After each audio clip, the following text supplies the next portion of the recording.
Good evening, guys. I'll talk today about synchronicities and lost manifestation. It's actually done from my own research. I will do part of it today. Let's start.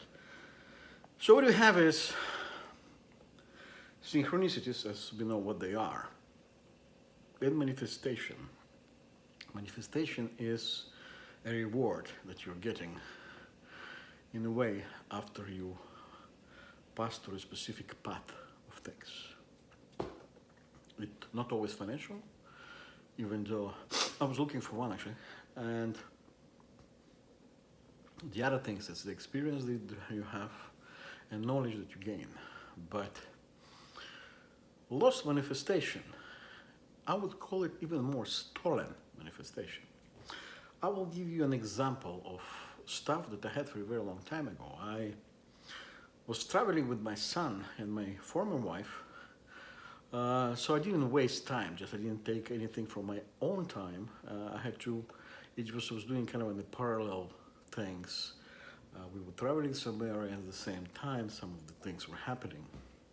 So my wife and my son were involved in one thing, and I was actually trying to chase those things that I thought were coming to me in a way. And this is what it is. Let's explain with an example how this thing works. You want something, you think of something, and very often. So I always kept count of repeating thoughts. Suddenly you have this repeat thought, right?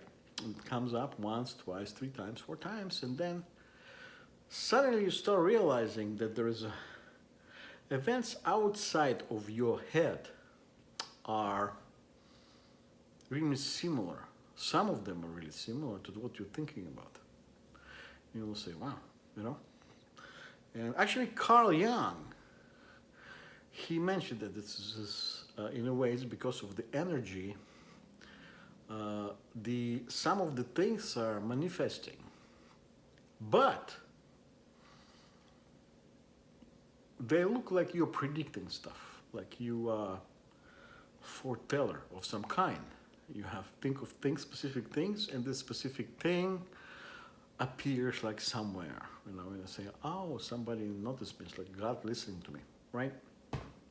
And after a while, those things become more repeated in your head. As I said, they become as a repetition, and they become more, I would call it stronger and more clear.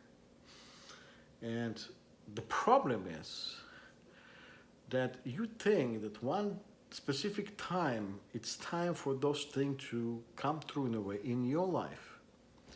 Suddenly, you have an event or information of an event that takes all these moments that you had over a specific time and incorporates them in the specific event that it's not yours. So what you have de facto is you are in a way produce in your head a specific story, and this story was in a way gave you an impression this is going to be your story, because there's so many small things that are related to you, and it's not just that, it's specific long period of time some events were happening that were related to you, but suddenly after so much and you think, oh, it's coming, you have something that grabs all of this from this moment on to the past and attaches it to different story, to different people, to different places. Even though sometimes the entire line of things can happen in specific one place, and yet you will recognize it in the other story. So what do you have? You have, in a way, it's creating of a specific line of things that materialize in a different line as well. Not in your line, but it's somebody else's. So the fact that somebody stole from you your creation, because what we do is, well, we not fantasize, but partially we fantasize. We give this energy away with specific information, and we lose it after to somebody else. People we even don't know. You know what I mean? So this is what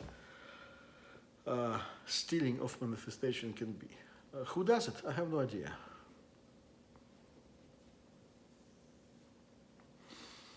People say it's universe. Creator, maybe? I don't know.